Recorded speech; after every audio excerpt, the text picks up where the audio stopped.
Well, good morning, Northlands, and to our extended online community.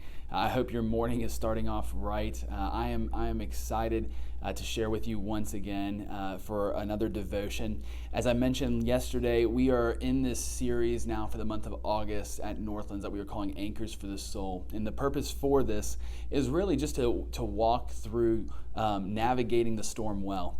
We all want peaceful days. We all want peaceful circumstances, but the Bible never promises a stormless life. What it does promise is that when you are facing storms, it gives us anchors. God is an anchor for our soul, and everything that He is and everything that we need in this life, we can find in the work and the cross of Jesus. And so He promises that no matter what we're facing, we can always have peace. I said it yesterday. Just because our circumstances are not peaceful doesn't mean that we can't have a life that is peace-filled. Now today, it's really one of two parts. Tomorrow I'll share with you the second part of this two-part devotion. I want to talk about the two things that we always long for in seasons of storm. The thing that we want in times of uncertainty, the thing that we want when our circumstances are difficult are these two things. We want security and we want clarity. Tomorrow I want to talk a lot about clarity and about our values and how we can use values to find clarity. But today I want to talk about security. The reason we want security in the storm, perhaps you've said this in some form or fashion, what we're really saying is we're saying, I want to know that it's going to be okay. I want to know that everything is going to be all right. And that's what I want to talk about today. Security. How do we find security in times of storm? Well, for me, security always begins with perspective. Perspective makes a massive difference on whether we can answer that question. Is everything going to be okay? If we have the right perspective, we can know that things are going to be okay. It's like if you have a child, or perhaps if you can remember back when you were a child, we all know there's the monster that's in the closet, and you call out for your parent, or perhaps your child is calling out for you, and they tell you when you walk in the door, they go, there's a monster in my closet. And then what do? You flip on the light switch. Before you came in, before you flipped on the light switch, the perspective that your child had was they saw a shadow in the closet. When you turned the light on, it gave them a new perspective. And what was it? It was a coat that was hanging in the closet. When we have a perspective that is really in the middle of the storm, it can be scary and anxious.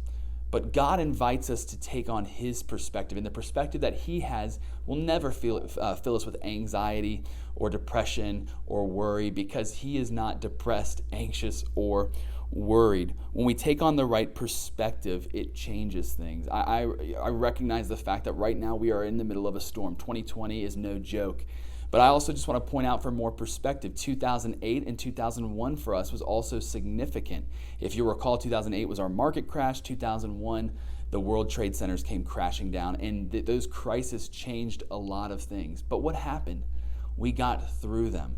We are fighting through them, and we're fighting through 2020, and we are going to come out on the other side. We have proper perspective when we take on God's perspective. I love what Greg said 2 weeks back in the kickoff of our series. He said this: what we believe about the future gives us purpose for the present. If I am going to have the right perspective in my present day, I need to have an accurate view of my future. Again, we're talking about, is everything going to be okay in the future? Well, the way that we can know that is by asking the Lord, would you show me your future? And the Lord's future is always one that is full of hope, that is full of peace. Here's more perspective from the Lord. How do you know, Tyler, that things are going to be okay? Why? Because as we talked about yesterday, Jesus is the Prince of Peace, and He is in our boat. And the God who holds the storm in one hand is also holding you and me in the other. And we need to take on that perspective. He sees the storm. He sees how far it's going to go before it dies out, before He commands it to die out. He knows where it's going to move around. Just like a hurricane, He holds it in His hands with power and might, but with gentleness and firmness, He anchors us in the other.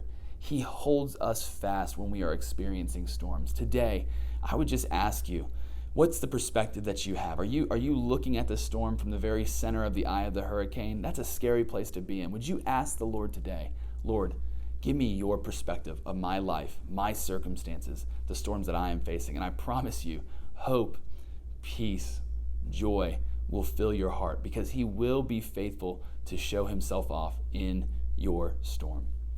Peace be with you. Blessings.